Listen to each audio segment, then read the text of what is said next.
through interpreter Hector LeBron that he's ready for his World Series debut. Every series is a challenge. I mean, I know they have great players, but on the field, it's when everything matters. I'm Geffen Coolbaugh. Senate Republicans are headed to the White House today, not for urgent talks on how to end the government shutdown, but for a display of unity with President Donald Trump as they refuse to negotiate on any Democratic demands.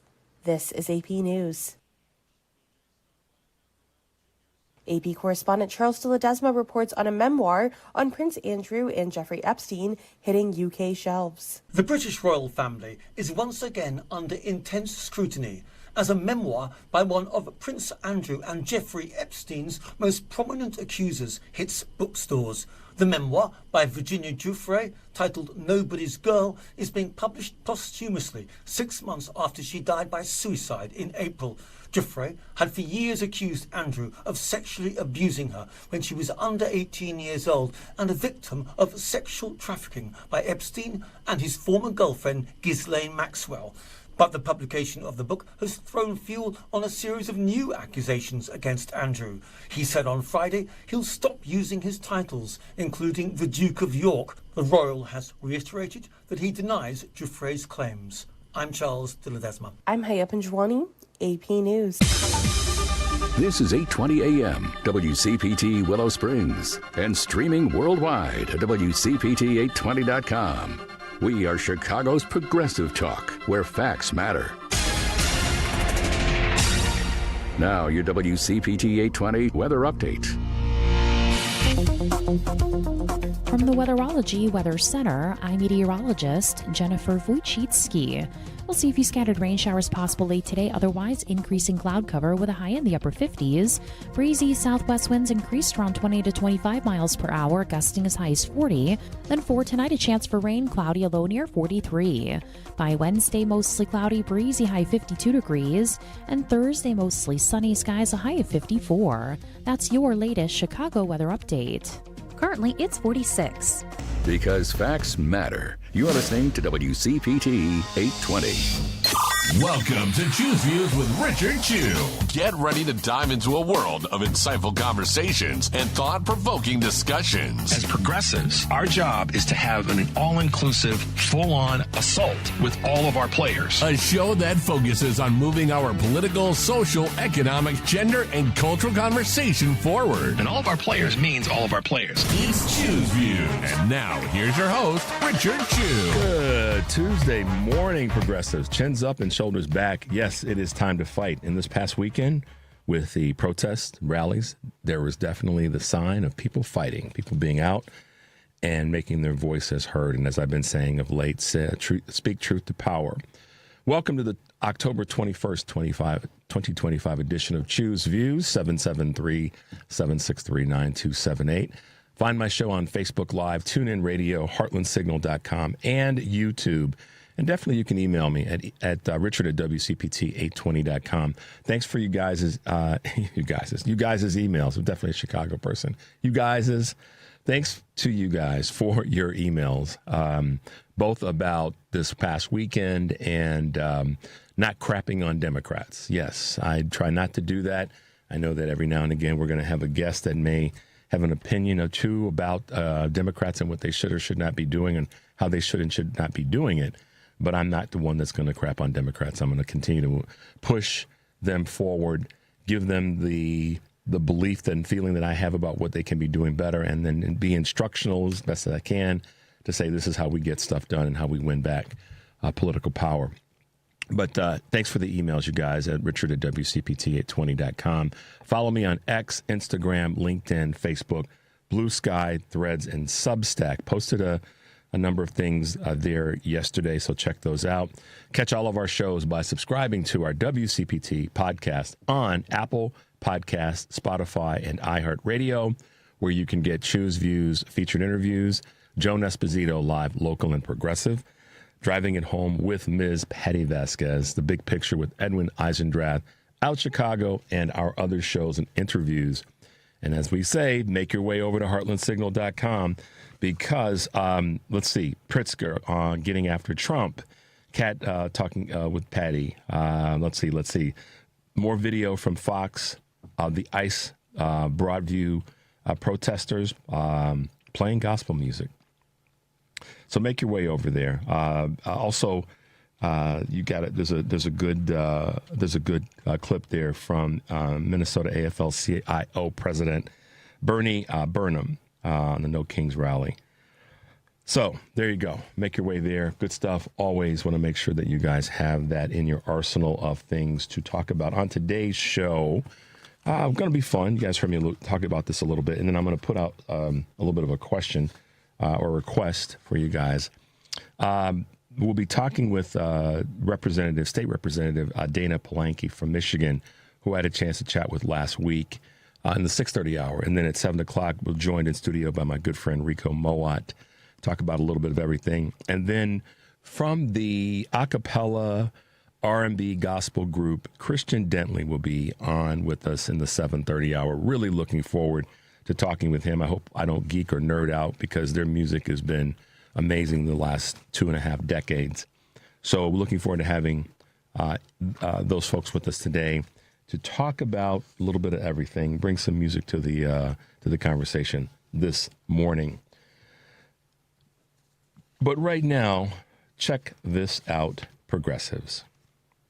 Currently, the United States hold about 343 million of us. That's 343 million souls. Of that immense population, only 83 million are even registered with a political party. That's roughly 45 million Democrats and 38 million Republicans. And everyone else is unaffiliated. Now, barely half of Republicans, around 19 million people, call themselves MAGA. That's a mere 6% of our nation. Think about that. Even stretching the numbers, the most generous surveys give them maybe 15%. So in essence, a sliver of America has commandeered the megaphone of MAGA. When a small fraction is fervent, disciplined, and unified, and the rest remain apathetic, the minority begins to govern the majority. They saturate local elections, dominate primaries, and dictate national tone, not through numbers, but through unyielding participation. Now, I'm not going to get into the semantics of last election, whether he won, she won. I think we all know the truth. But there's a great deal of us didn't participate. And that right there is the civic enigma of our era. A democracy of millions subtly steered by zealous few, while the silent multitude watches the pendulum swing back and forth. Not from destiny, but from disengagement. Truth has no party, y'all be well. Truth has no party. That is this gentleman's handle. I'm working to try to track him down. He's posted some great stuff across the board in terms of the categories of things that he follows and posts. And I came across his information yesterday and kind of hits right square in the eyes when it comes to the protests and the rallies from this weekend. And how do I want to speak to this? As I thought about it, what went through my mind is, once again, there are more of us than there are of them. And what I mean by that is not just more Democrats than Republicans necessarily, but more of us who, throughout this country, believe in a better way, believe in the power of our grouping and our coming together. And he speaks to that in a way that, is numeric, which as it should be. We have the numbers on our side. I won't say but, and we have to utilize that power and that strength. How do we do that sometimes, particularly right now and this time, might be the biggest question. And I think that that's why so many people are saying that they've disconnected or are sitting idle, is they're looking for the leader. They're looking for the person. And I understand that that's how we have been. In some ways, we've kind of been trained to be that way. And I don't mean that in a negative way or any way offensive at all. But it is, to a great extent how we've been, socialized is maybe a better word. We have a mother and a father, both in some cases one and occasionally not one at all, depending on how our circumstances have played out.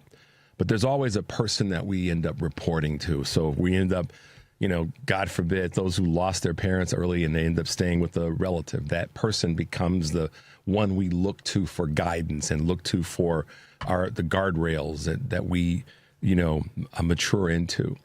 And so our societal norms sometimes have guided us to look for the leader and the person that's going to, quote unquote, lead us out of the peril that we're in. Even when we think about faith, no matter what your faith is, there's still that person, there's that hierarchy. There's the pastor, there's the priest, there's the imam, there's the I'm just true blank on all the different religious leaders and their title.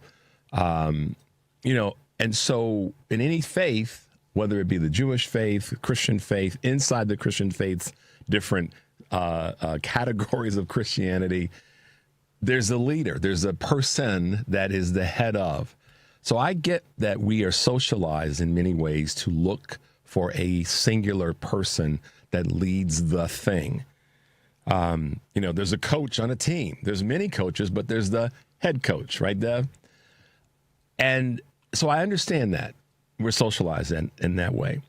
But when we've got this many people, going back to the 89 million folks that did not vote in this last election, we have to keep talking about it, because we've got to figure out a way. And I think I know a couple of the bullet points that I would be using in talking to folks who have not participated or did not participate in the last election, federal election.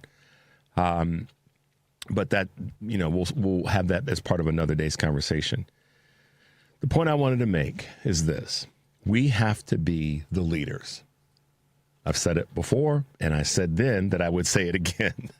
But we have to be the leaders. We should not need, but I understand that we've been socialized to a great extent this way, but we should not need a person to motivate us to do the things that are about bettering our lives.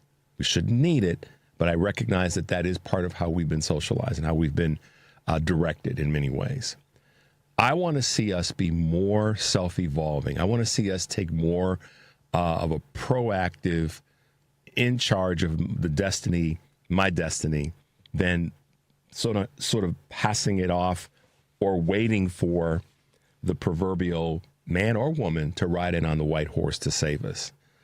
I think that the rallies, when I was asked the question about why and what was the outcome and where are we going, I think that the protests this weekend, people were motivated to get out for whatever their reasoning was, whatever their individual issue is, if it's not just a broader issue of protecting democracy and rolling back this regime and others who are contributors to it. I think that in and of itself was a statement that people are taking some charge and some responsibility in terms of what's happening and how they want to impact it, not be impacted by it. I think that many people probably have started to realize that when they say things like, I don't do politics, that politics has been doing them. So let's grab these masses of numbers and get them channeled into a direction of turning back this craziness and then creating the firewall that we have to create. I don't profess to know every single thing about every single answer to what that is and what it looks like, but I do know a few things about it. And the number one thing is we've got to continually work and bang on the door of keeping people awake and aware of what's going on. It's okay to be woke. It's okay to be plugged in. It's okay to be ready to fight and pull those chins up and those shoulders back. But right now, we're going to take a quick break. You're listening to Choose Views on WCPT AM 820 in Chicago and WARR 1520 AM and 103.5 FM from Warren County, North Carolina. I'm Richard Chu. We'll be right back. WCPT Replay. Very happy to welcome John Fugelsang back to our airwaves. The history of America is that we're the only nation where our Christianity is completely entwined with white supremacy. No other country on earth has that history but us. The entire history of America are these revoltingly horrible, toxic Christians pushing slavery, pushing segregation, but the flip side is there's always the other Christians, the ones who follow Jesus and their allies, non-Christians and atheists, the liberal Christians, who have pushed back. When the Christians were doing segregation, it was a Baptist minister, Martin Luther King, who used the scriptures to shame these guys. Throughout the whole history of this country, Christians have just fought for the most evil policies And Christ followers and their allies have always had to beat back the toxic Christians. Keep listening to WCPT 820. Because facts matter.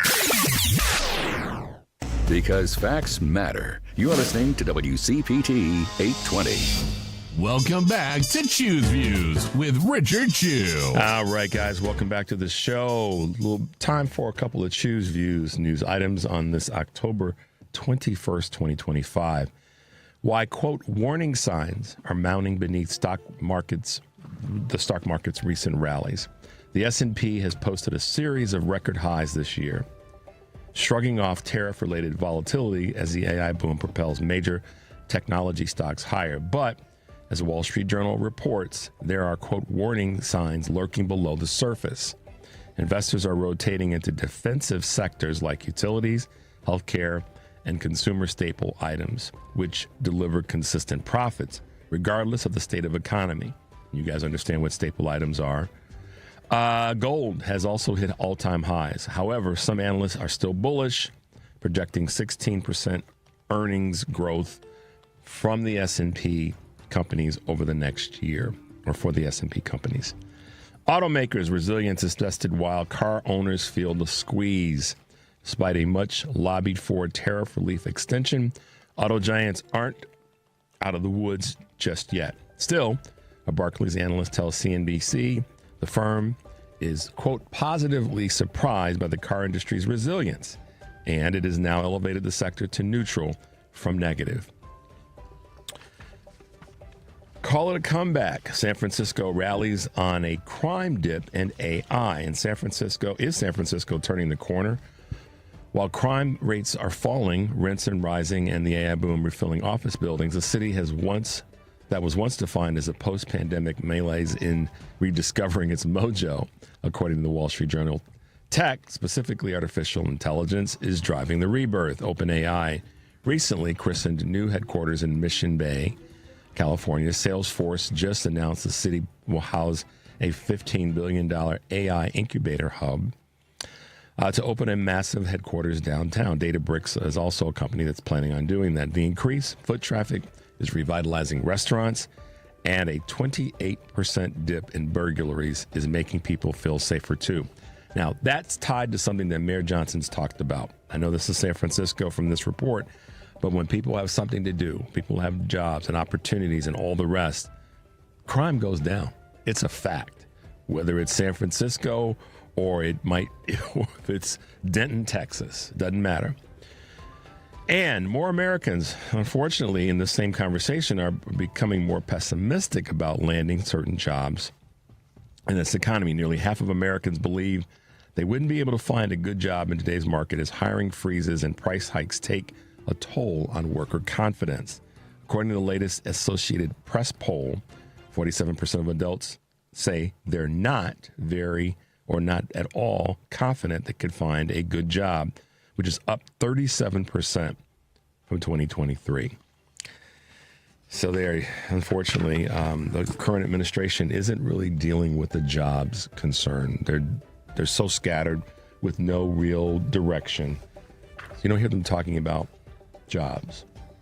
But there you go. A couple of Choose Views news items on this Tuesday, October 21st, 2025. A couple other current events, some things you guys should be aware of. If you aren't, you probably are, but I'll just highlight them very quickly, as we like to do.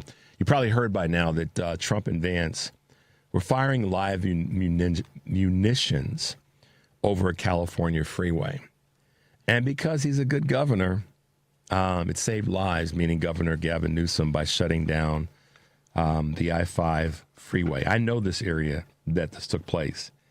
And shrapnel and other debris actually landed on vehicles that were part of the administration's tandem of cars. But at least Gavin Newsom was doing what he felt necessary to protect the citizens of his state. More to come on that. The Democrats, from a bill that's been introduced by Democratic Congressman and Representative Mark Takano, have introduced a bill that would cut off all funding for construction of Trump's White House ballroom during this government shutdown. Kind of odd MAGA, your boy's building a White House ball at the tune of what many say is around $200 million. Meanwhile, they can't keep the government open because their party is the one that's in control. And your price of everything has not gone down to the tune that he said it would on day one. And on top of all of that, you've got to feel the uncertainty in the country right now. But your boy's building a $200 million ball. So I hope that this bill that gets introduced does get some teeth or some strength to it. So we'll see what happens there. But just letting you guys know about that. Johnson, meaning Mike Johnson, the little squirrel running around the House of Representatives, is he needs to be reined in. Potentially inciting violence by trying to say that the protest was trying to incite violence against Donald Trump. So by him falsely claiming this, meaning Mike Johnson, he's actually putting an unnecessary amount of danger out there or suspicion on people who were peacefully protesting. And throughout the country, we've yet to hear of any scenarios where any of the folks who were out protesting, where there was any violence or anything that happened to people who were out protesting. So I guess that goes good in both directions. I did see this one clip. I'm sure by now you guys have seen it, of the guy who was walking down the street in Denver and he decided to use the F word on a young man who was riding his bike and part of the protest, I presume. And someone rode by on another bike and snatched the dude's glasses off. He started chasing him down the street, tripped and fell, slammed his head on the pavement. I don't want to see anybody get hurt, but many are calling it instant karma. He called this guy the F word, got his glasses snatched, ran, fell to the pavement. Someone tried to help him get up. He fell to the pavement again. Instant karma. I guess that's probably the best way of putting it, Devin. Don't call anybody the F word. You may have to deal with that because that is a racial and a biased slur. So, you kind of he got what he somewhat deserved for calling someone that name. In any event, here in Illinois, and of course in Chicago, we are based on how the governor and the mayor and other members of council, particularly Attorney General Kwame Raoul and Chicago Corporation Counsel Mary Hutchinson Lowry, are pushing back the Supreme Court, Trump's request of the Supreme Court to deploy the National Guard. So we'll keep an eye on what's happening there. Don't have the details, but I am going to keep an eye on that as best I can to keep you guys up to speed, because that's not just an issue that's going to be relevant here in Chicago, but that's one that's going to be relevant throughout the country. But there you go. They're trying to do it in Portland. They're trying to do it here. So we all have to pay attention to that because it will have impact, unfortunately, a domino effect on the rest of the country if the Supreme Court were to allow this to happen. I mean, Amy Coney Barrett, I guess, is the justice that's going to be overseeing this, and I hope she realizes that she needs to let this one go. They don't even need to take the case. They don't even need this. Why? Because you're beholden to, and the irony is, someone like her, who wouldn't talk about a DEI moment, if you want to, not DEI, but talk about a moment where, and I don't want to use DEI incorrectly, I apologize for that, but talk about someone who is in a role, but in my mind, there are far more people that are more qualified than her, men and women of all stripes. But this was a political thank you. And so I'm hoping that she follows what she said she follows, which is the rule of law, and understands that in the case like this, to have the National Guard be deployed over the whims of the governor of a state is crossing way too many lines. But we'll see. Got to remain hopeful on this, but just wanted to bring that up to you guys. All right. Speaking of the Supreme Court, on Thursday, in the 7 o'clock hour, for the 7 to 8 o'clock hour, we will have with us professor and author Leah Littman. And so I'm going to put this out to you guys a little bit early. I'd like to get, she's written this great book on the Supreme Court, which I'm looking forward to having her with us to talk about that again. She's been with us a couple times before. But I'd like to have you guys chime in maybe a little bit early. Her book is called Lawless. And ironically, it's not ironic, I wanted to talk about this in the same breath. Her book is called Lawless, How the Supreme Court Runs on Conservative Grievance, Fringe Theories, and Bad Vibes. She'll be with us on Thursday. I know I've got a couple books that we're sending out to a few of you guys as listeners. But I'd like to put this out to you guys in advance in terms of questions. If there are questions you'd like me to ask her, then send me an email at richard@wcpt820.com, or you can text me as well. But send me an email. It's easier for me to grab that and then have it available, because I'd like to be able to ask her some questions that you guys may have that you feel are important. So email me at richard@wcpt820.com. Questions that you may have about the courts in general, and maybe more specifically as it relates to her book about the Supreme Court. So let me know what you want me to talk to her about. Today on Live Local and Progressive, Joe Esposito will be joined by Ed Yanka, Director of Communications and Public Policy at ACLU, Illinois.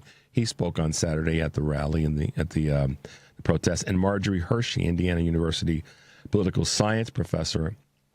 Live Local and Progressive, that's weekdays 2 to 5 here on WCPT, AM 820, heartlandsignal.com, and tune in.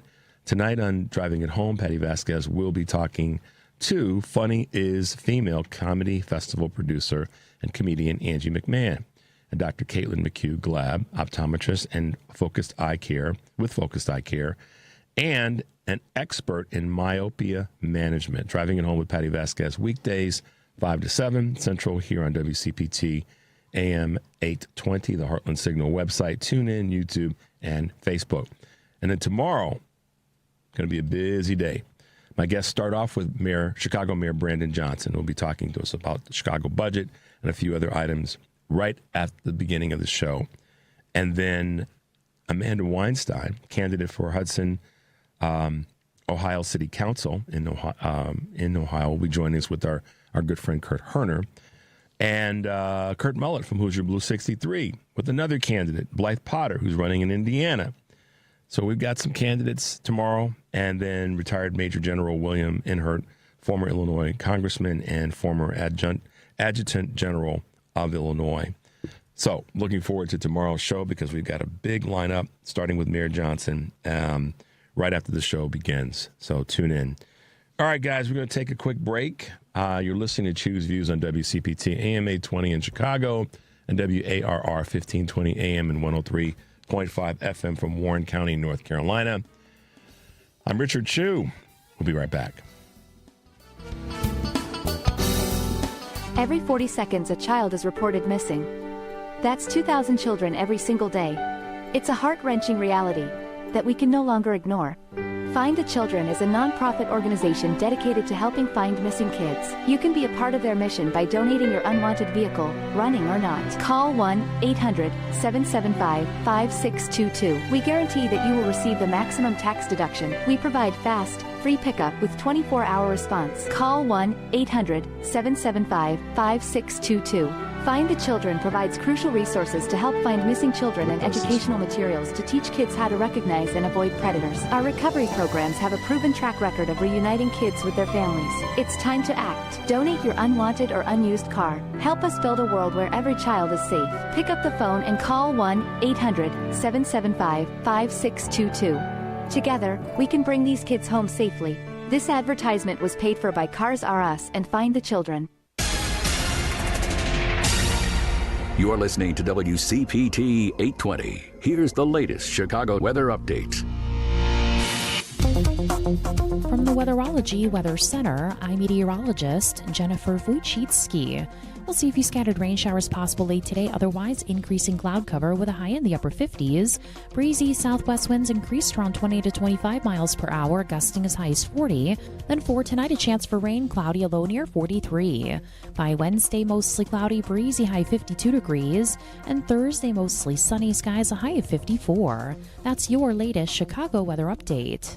Currently, it's 46. Hey Google, play WCPT. Streaming Chicago's progressive talk from TuneIn. Views with Richard Chew. Hey guys, welcome back to the show. Like I said, we had a chance to interview Michigan State Senator Dayna Polehanki, and we're going to bring that to you right now. With us this morning is Michigan State Senator, Majority Caucus Chair, former English teacher, Teacher of the Year, if I recall. That would be with the Senator Dayna Polehanki. Thank you for being with us this morning, Madam Senator. Thank you, Richard. Happy to be here. Absolutely. Neighboring states. We love our neighboring states here in Illinois. You know, we're kind of cousins, if you will. And, we are. You know, Michigan means a lot to Illinois in terms of how you guys roll does impact us. I mean, we're a bordering state and one of the great states in the Midwest that has consistently gotten it done. And a lot of it's due to the fact that we have the great leadership that you have represented and that others in the state caucus, as well as obviously in the governor's mansion, AG's office and Secretary of State for a long time, but we know some things recently changed. But that being said, I want to first give you a big shout out for getting your state budget signed. That was not an easy task, but you got it done. And we're proud of you here in Illinois because your state budget getting passed helps us be optimistic about getting ours done in Illinois. But talk about what it took to get that done and what it means to the people of the state of Michigan. Well, we enjoyed a Democratic trifecta here in Michigan for 2 years. It was wonderful. We got a lot done, and maybe we'll talk about that a little later in the interview. But after the 2024 election, the House of Representatives went to the Republicans. So we're in a short, hopefully, era of divided government. And the Speaker of the House is mini-me Trump, and he's an obstructionist. He's, in my opinion, immature. Okay. A JV player, and boy, did he act like one. Did you have to treat him like? Did you have to treat him like a child? Did you have to treat him like a child? Absolutely. I was not in the rooms with him, but our, leaders were. Leader Brinks, the first woman Senate Majority Leader in Michigan history, our first black Appropriations Chairwoman, Senator Sarah Anthony, were in the rooms with him. And while I can't disclose everything that they said, it was a lot of shifting around of chairs and testing the temperature in the room, not metaphorically, literally. It's too hot, it's too cold. And then, when he did talk, I'm hearing it was apparent that, he may not have been as read up on the state budget as we would have hoped.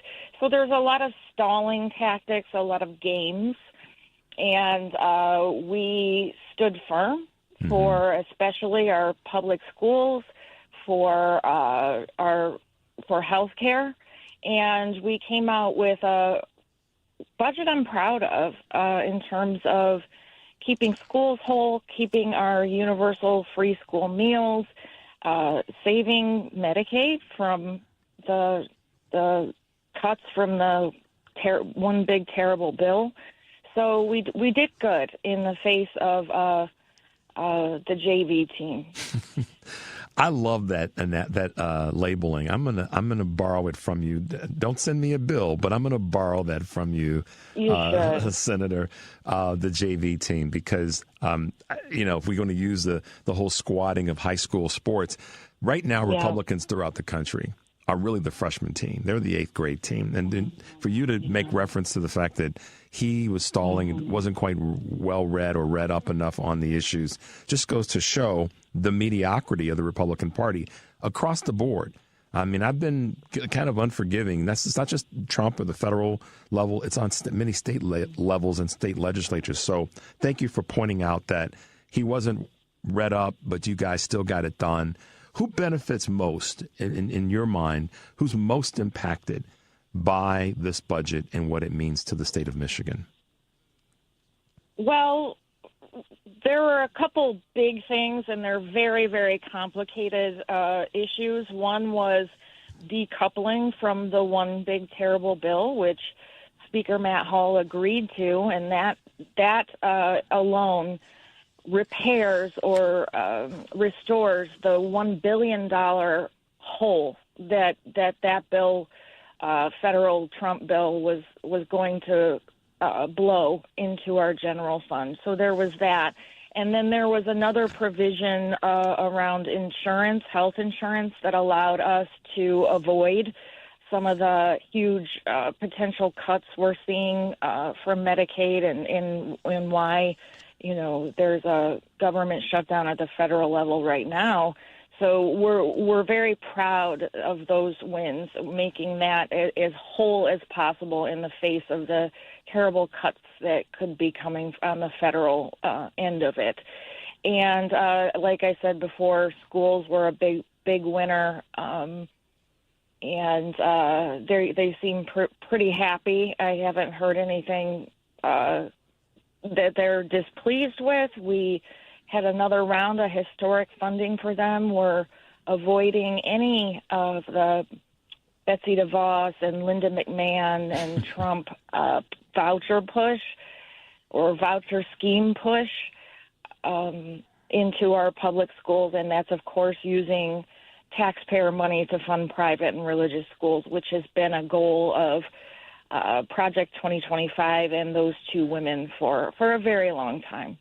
So we're still pushing back on that. They haven't infiltrated us in any meaningful way.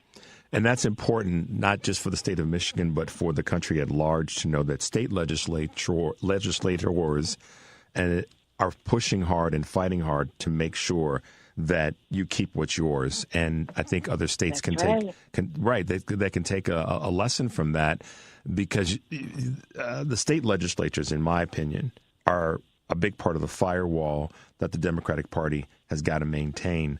You mentioned the trifecta earlier. I can't tell you how many times I've sang the praises of the fact that, Michigan had a woman governor, a black lieutenant governor, an AG, and a Secretary of State that didn't fit the norm of straight white men in America.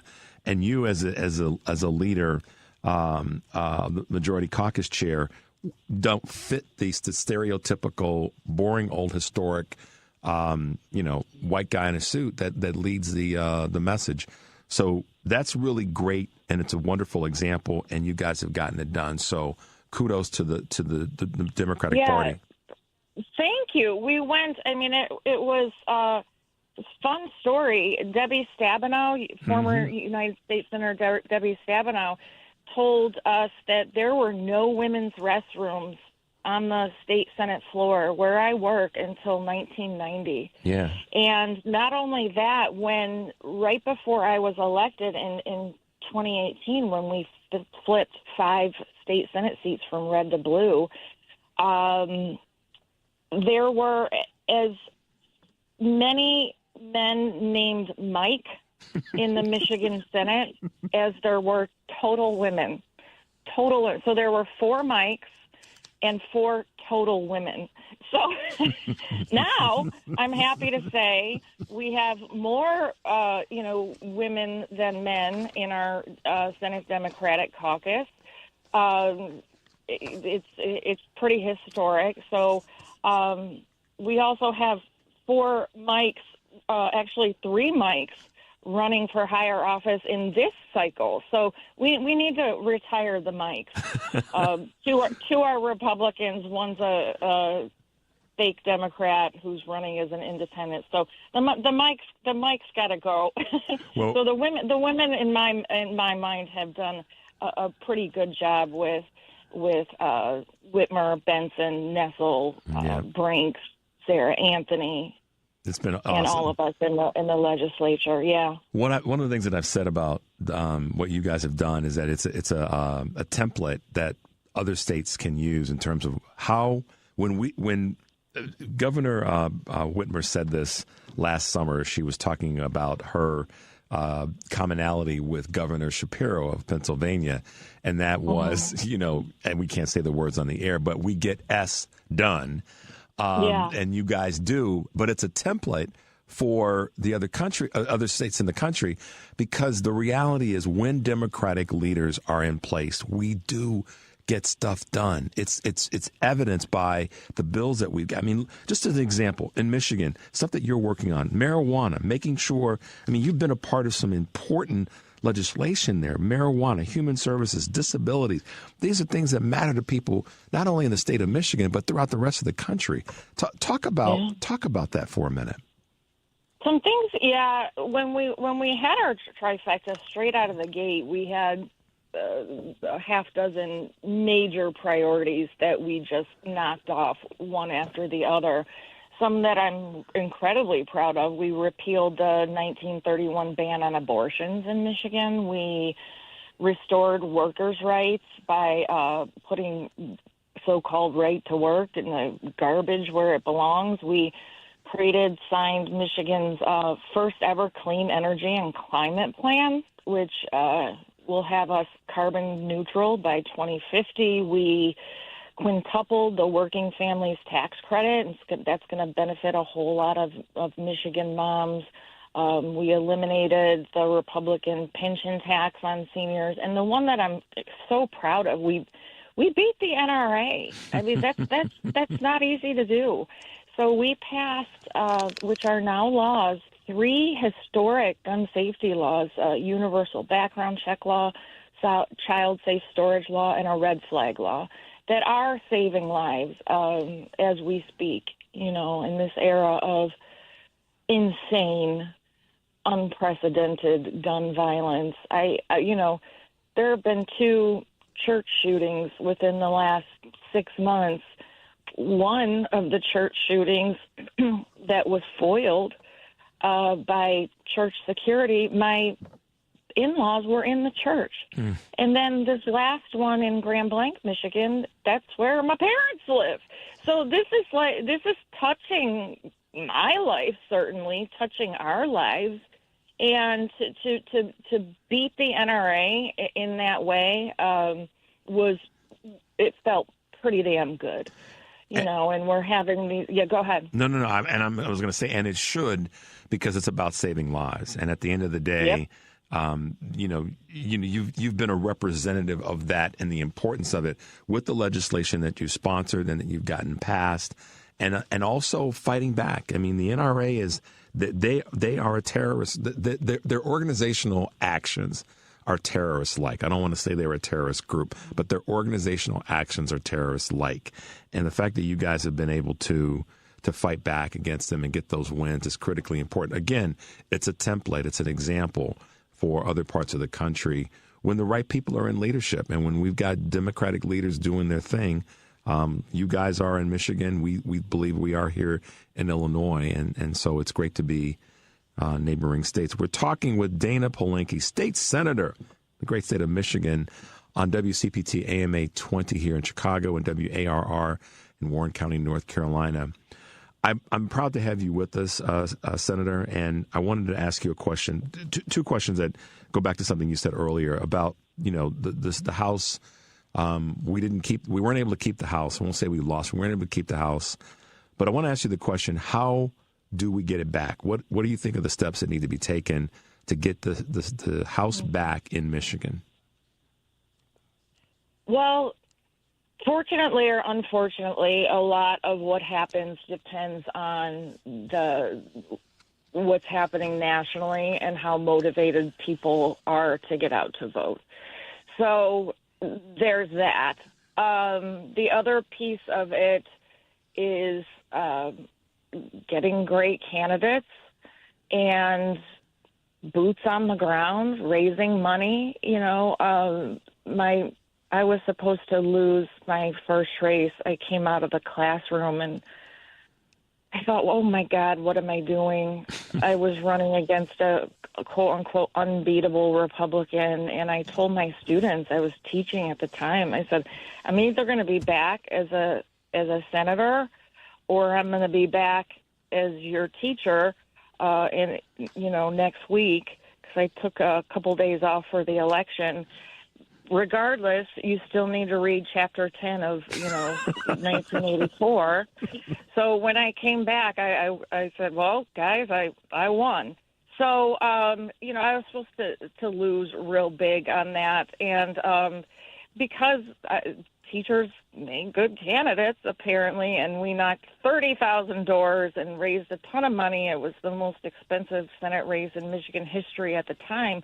We beat the unbeatable Republican and flipped 5 seats. So it's about, just to recap, it has a lot to do with what's going on nationally. We can't control that. We can control finding great candidates, raising money. The Republicans still outraise us.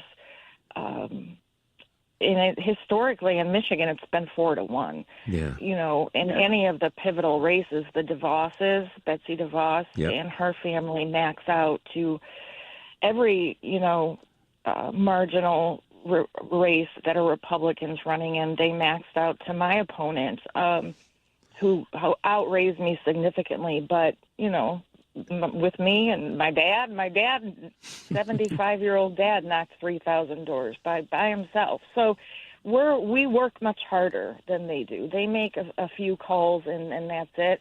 But they make calls to their donors. Scrappy. Yeah, that's right. We're scrappy. We're scrappy. Yeah. They make calls to their donors, and their donors indirectly. See, this is the thing that a lot of people don't understand. You do, having run for office and won, is that it's not just the money, and I think it's U.S. Senator Sheldon Whitehouse that talks about this a lot. It's not just the money that we see on top of the table. It's the dark money that comes from other places that allows the DeVos family, and many people don't know the history of them and what their business model was all about. But it's the dark money. It's that money that nobody gets to see. It's that, go play golf or hang out at the club for tea, and someone says, well, we can redirect some money over here that you can use for your campaign. And Republicans are masters at doing that. Democrats do it too, but Republicans have it on steroids. And that's how they're able to fund some of those races that you have to go up against with your 70-plus-year-old pop out there knocking on doors for you. So it's a big part of why Citizens United is problematic on all levels of elections. Let me ask you something that you talked about a little bit. Going back, if you hadn't won, going back to the classroom and make sure you read Chapter 10 of 1984. Ironically, what an ironic read right now. Oh, but my gosh. Talk about what it was like. I know teaching's in your blood, and it's always going to be part of your DNA. But talk about that and how it's been a resource and a tool for you as an elected state official. Well, I'm good at classroom management, so I do wrangle 20 Senator Democrats into our caucus room once a week, and I'm pretty good at managing all these personalities and voices. So there's that. Also, just there's so much political speak that happens, legal jargon, and I'm really, as a teacher, and even when I'm campaigning, I tend to write my own speeches and write my own stuff because I can't stand the platitudes and the same talking points that don't really say anything. So I'm pretty good at distilling things down to just like the thing, the gist of something, mm-hmm. which is what a good teacher does, and just making it, palatable so that anyone can understand it. I tune out when I hear, people giving a speech, even from my own party that I can tell is written not by them. And, so that's what I've taken from teaching. I want people to understand and I want to speak plainly. And if that means I got to, put in a mild swear word every now and then, like our governor does, or just distill it so that, and I think, unfortunately, President Trump is pretty good at that. He says crazy stuff every day, every minute of every day, but people understand where he's at. So we gotta become great communicators like teachers are and teach in the simplest of terms, and repetition is necessary, and it's not a bad thing. So those are some things I've taken from the classroom. Yeah, and you're absolutely right. I mean, we hate to give praise to anything that Donald Trump has done.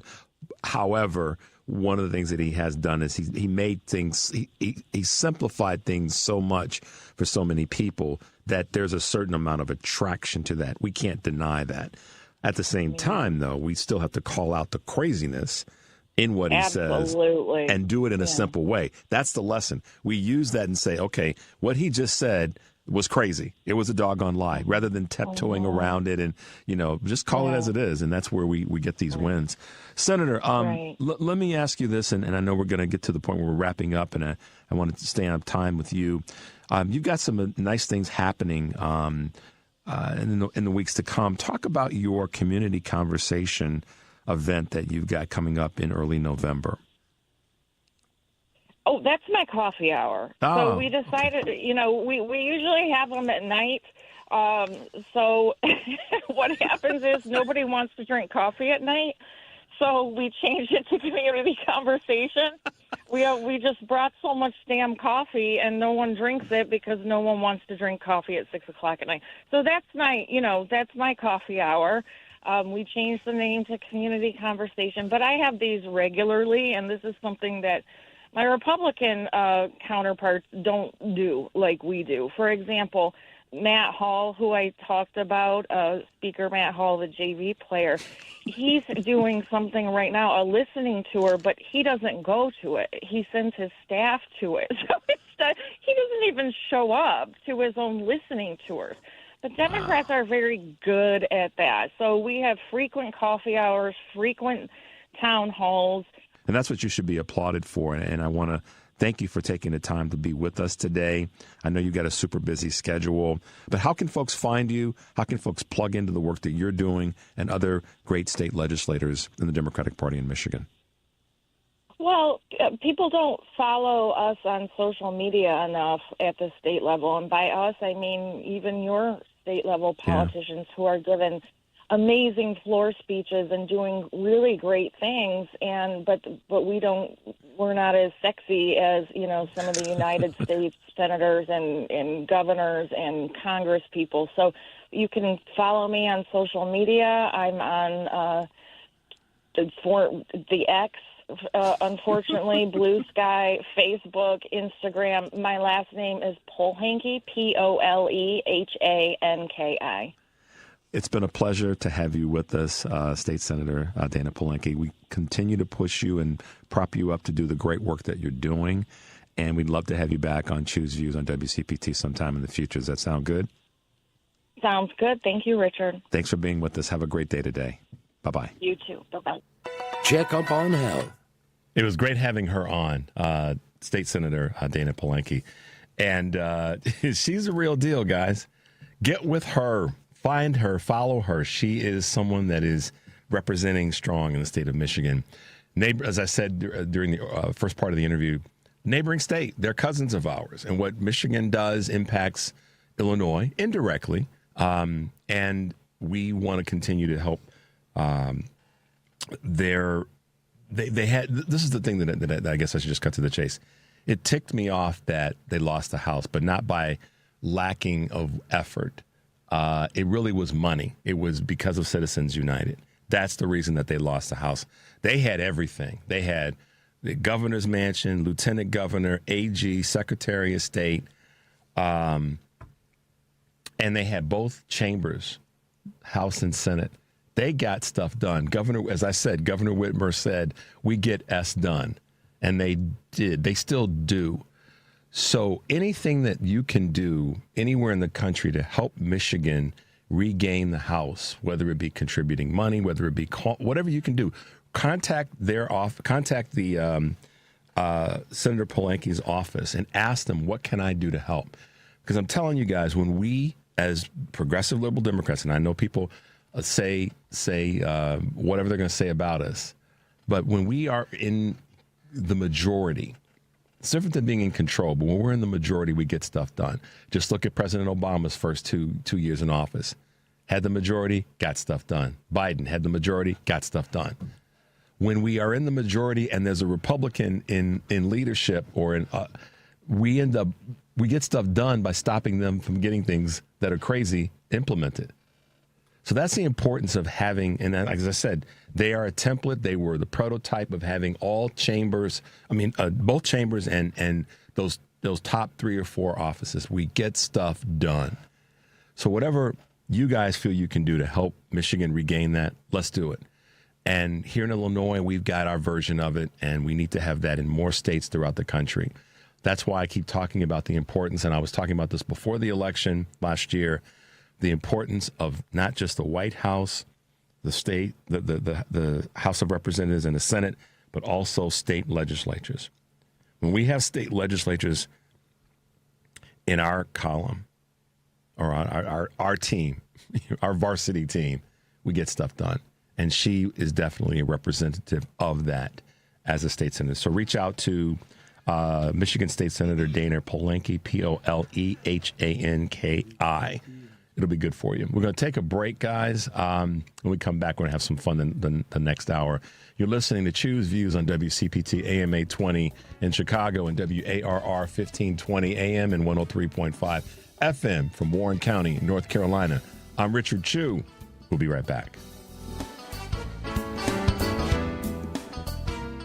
Check up on health with Chris Whitting. 1 in 5 Americans age 18 to 29 use vape products, and vaping has been linked to significant health risks.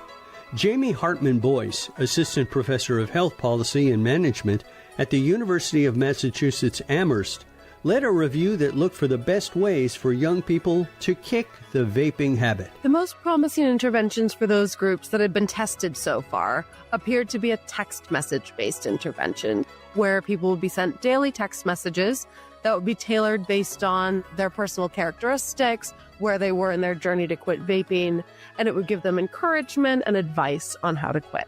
Both motivational content, which is that support, you can do it, as well as tips on ways to do it and some things around what other people might be doing. So also information on what their peers might be doing to help them quit. With Checkup on Health, I'm Chris Whitting. Eggland's Best, the only eggs with more fresh and delicious taste, plus superior nutrition. Eggland's Best, better taste, better nutrition, better eggs. AP News. Good morning, I'm Ed Donahue. Vice President J.D. Vance is in the Middle East. The Israel-Hamas ceasefire is on shaky ground. There has been violence and questions over how to move ahead with the plan for cementing a long-term peace. Special Envoy Steve Witkoff has been meeting with released hostages and their families. We never thought of ourselves as Americans. The president said to us, we're getting home. And that was the order. Israel says it has identified the body of a hostage that was released by Palestinian militants overnight, while the chief Hamas negotiator said the group remains determined to implement the ceasefire agreement to end the war. There are no signs an agreement is within reach to end the government shutdown. Another vote failed to pass in the Senate. House Speaker Mike Johnson says it's up to Democrats. I just pray that they come to their senses and end this shutdown and reopen the government this week. Republicans are waiting. The American people are waiting, and we are ready to act. Minority Leader Hakeem Jeffries says the Democrats are holding firm. At the end of the day, this is about the health care of the American people, and this is about driving down the high cost of living. No matter what lies or different disinformation Republicans continue to try to put out there. A new AP Nork Center poll shows most adults are worried about health care becoming more expensive. About 6 in 10 are extremely or very concerned. The World Series matchup is set. It will be the Toronto Blue Jays playing the Los Angeles Dodgers. Pretty cool. A 3-run home run by George Springer lifted John Schneider's Blue Jays to a Game 7 win over Seattle. To be leading the team that's going back to the World Series for the first time in 32 years, kind of hits me a little bit, and I couldn't be happier for every single guy on the team and in the clubhouse, not just the players but the staff too. Game 1 of the World Series is Friday night. This is AP News. A false alarm aboard a commercial jet forced it to return to the airport. Pilots aboard American Airlines Flight 6469 mistakenly thought someone was trying to break into the cockpit yesterday, resulting in a return flight to the Omaha airport 40 minutes after taking off for Los Angeles. An American spokesman says the intercom that pilots and flight attendants used to speak to each other had been left on by accident. The pilots heard some static sound over the intercom. They mistakenly thought someone was trying to break in. The Omaha Airport Authority says there was no security-related incident at the airport. The flight was operated by SkyWest, which flies regional routes for American and other airlines. I'm Mike Hempen. Poland has detained a Ukrainian citizen over an alleged Russian sabotage plot. 2 more suspects have been detained. I'm Ed Donahue, AP News. This is 820 AM, WCPT Willow Springs, and streaming worldwide at WCPT820.com. We are Chicago's progressive talk, where facts matter. Now, your WCPT 820 weather update. From the Weatherology Weather Center, I'm meteorologist Jennifer Wojcicki. We'll see a few scattered rain showers possible late today, otherwise increasing cloud cover with a high in the upper 50s. Breezy southwest winds increased around 20 to 25 miles per hour, gusting as high as 40. Then for tonight, a chance for rain, cloudy, a low near 43. By Wednesday, mostly cloudy, breezy, high 52 degrees. And Thursday, mostly sunny skies, a high of 54. That's your latest Chicago weather update.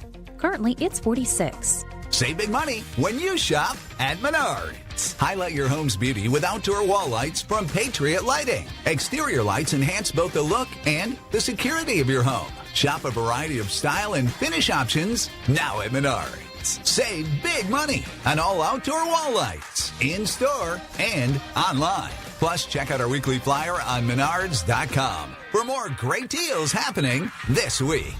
Save big money at Menards. WCPT 820, Chicago's progressive talk, where facts matter. Welcome to Choose Views with Richard Chew.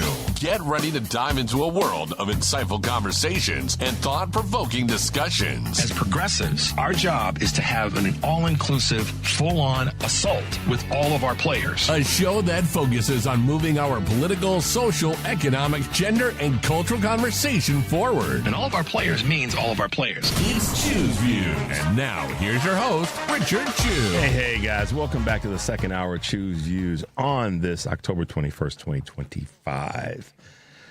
It was great having State Senator Polehanki on the show. It was fantastic. She's great, and we got to provide her with the support that she needs, but her colleagues in the Senate in Michigan. Support, partnership, teamwork, running with your boys and your girls is always a good thing. And this morning, I've got one of my main road dogs with me who's been with us and been on the show before, been with me on the family meeting, and that would be none other than my great friend, Enrico Mowatt. Good morning, Rico. Good morning, Richard. How are you? I'm doing great, man. I am doing fantastic. You're here, and we've been chopping it up already before you even came on the air. But as always, it's good to have you in the studio and talking about a little bit of everything that's going on. Absolutely. I really appreciate the invite, and I enjoy this forum and everything that you've been doing, and I'm happy to be a part of it. Absolutely. Well, behind the scenes, you guys, and by the way, we're going to have, I saw you sent this to you, we're going to have Khristian Dentley on at 7:30 from the group Take Six. I mean, I love it. Try not to geek out a little bit. I'm going to geek out. Okay, we'll geek out together. I will not sing, though, because I would embarrass myself. Yeah, well, he'll laugh at us. Oh, he will. He will. Yeah. All right, so here's the thing, guys. Rico and I were talking about this off air along with Devin. stuff that's going on. So much to talk about. But this past weekend, we had the protest. We had the No Kings protest / rally, whatever people want to call it. But I call it a protest. And when you stop and make an assessment, make an observation, which I know you were very, very insightful when it comes to so many things, what's your takeaway from all that you saw and all that this represented? One of the big takeaways that I've got is it's about time. Mm-hmm. There are some really alarming stats. I think I brought this up, another time that I was on the air with you.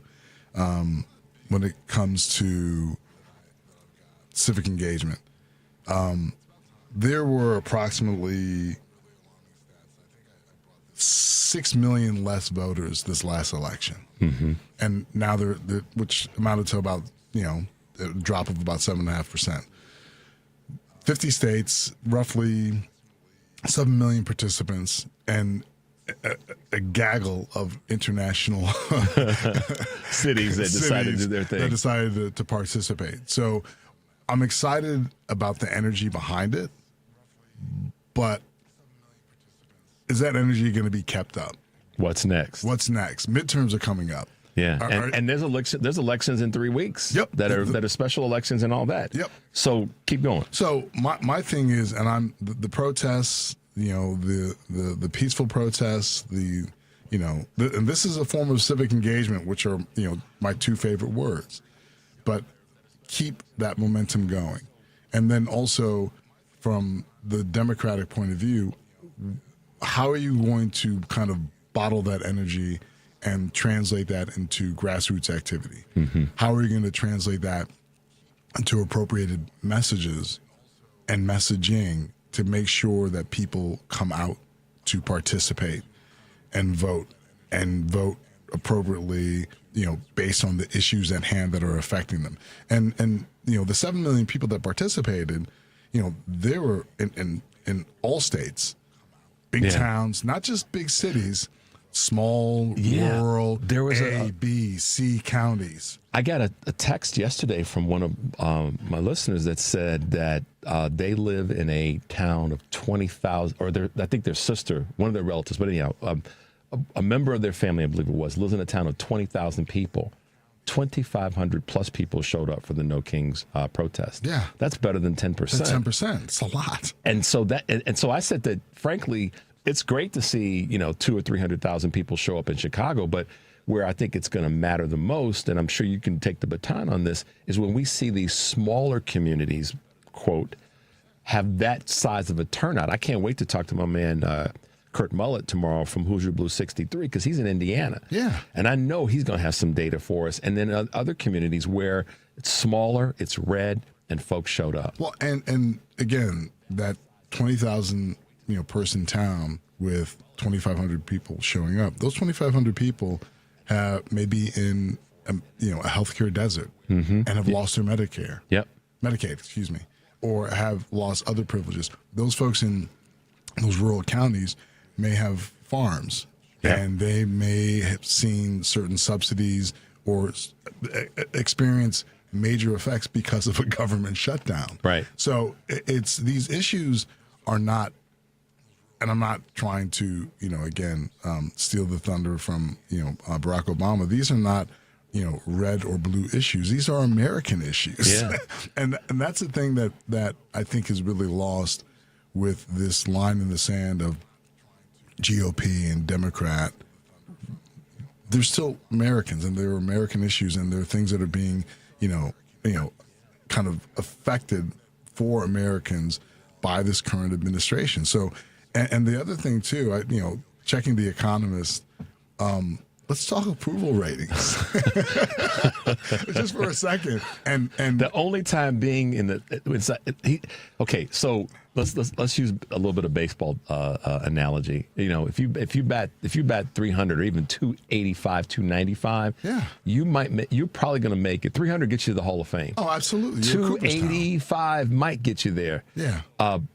But in this world of politics, 37%. Oof. That's a different sliding scale. It's a different sliding scale. That shouldn't get you in any fame, any hall, but.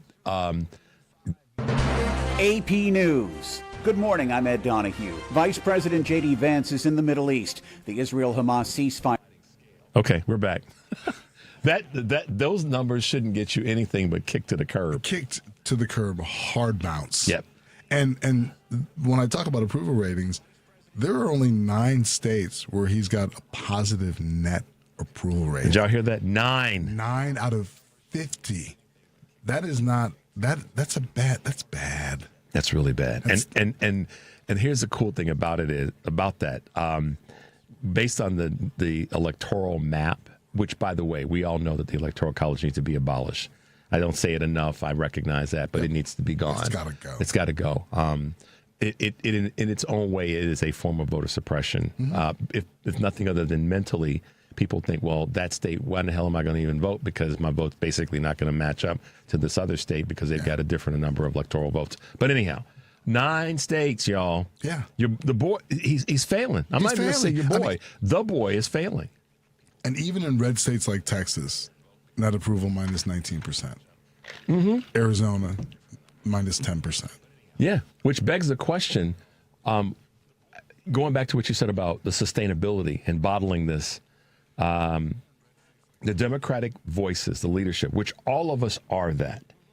I'm of the belief that we all have a hand on that tug of war rope, right? Yeah. We can't. You know this from your history in sports, but you know it just as common sense that the more hands you have on the rope, effectively pulling at the same time in the same direction, you pull the other team in your direction. You pull the other team in the water.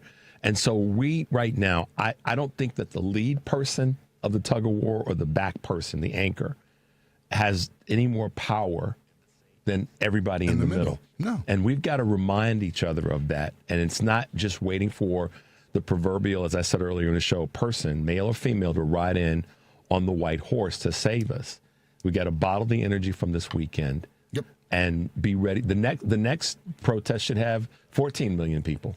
It should. And I love that analogy of the tug of war and the rope pull, because one of the bigger questions is, from a progressive and democratic perspective, who's at the front?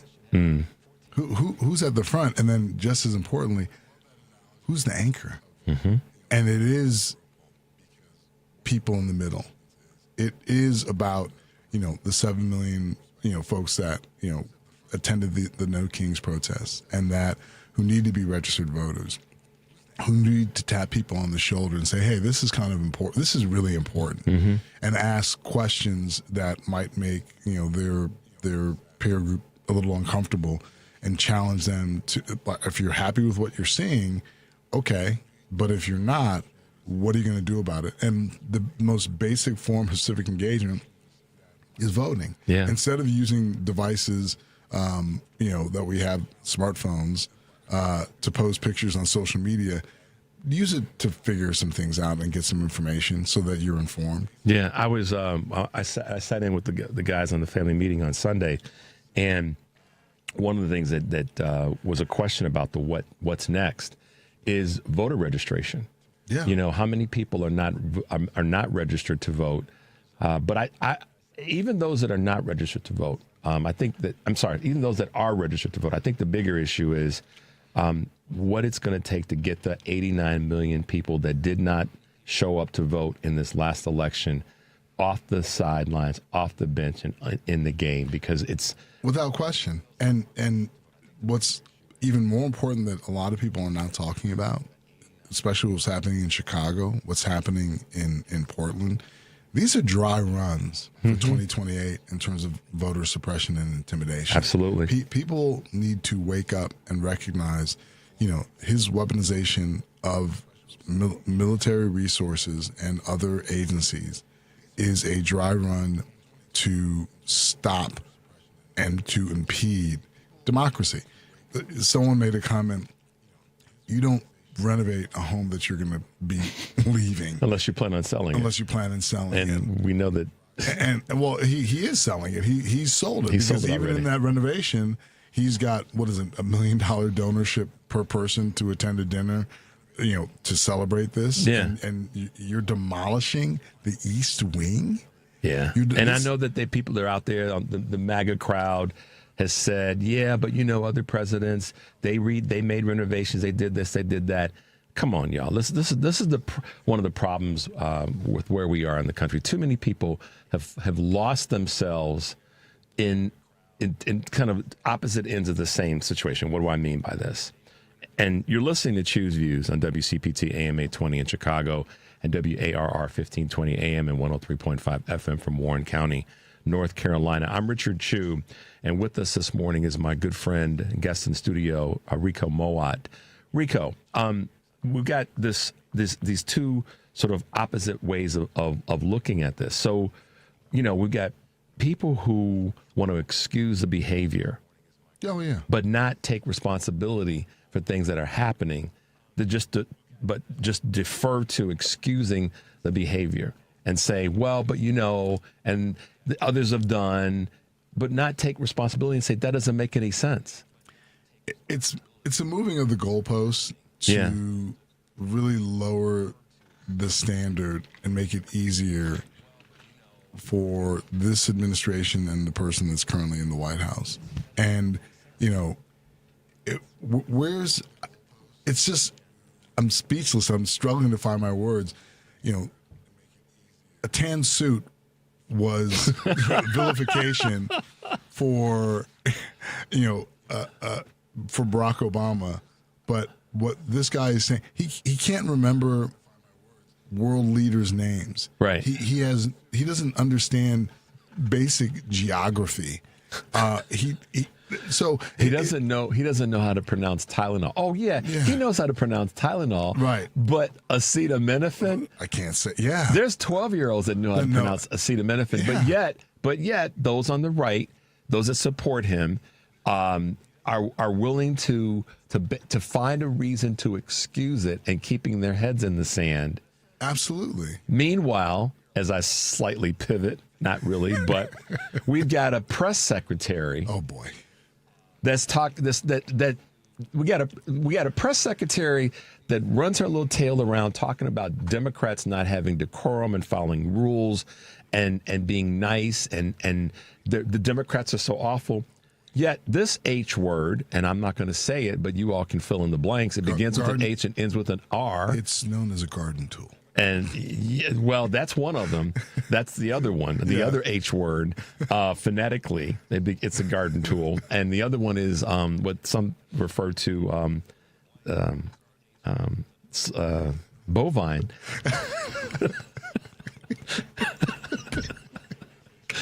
She's running around essentially inciting mother jokes.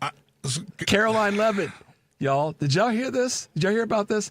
Caroline Levitt, a reporter asked a question about what the hell was it now? They were talking about Budapest. Right. Why did you go ahead? Sorry. No. It had to do with Budapest and Ukraine, and it's just something that was militaristic as far as why you would enable certain aspects of their participation or I think either weapons. I don't have the exact committed to memory, and her response was, well, who authorized this, or who thought it was a good idea? And her response was, ask your mother. No.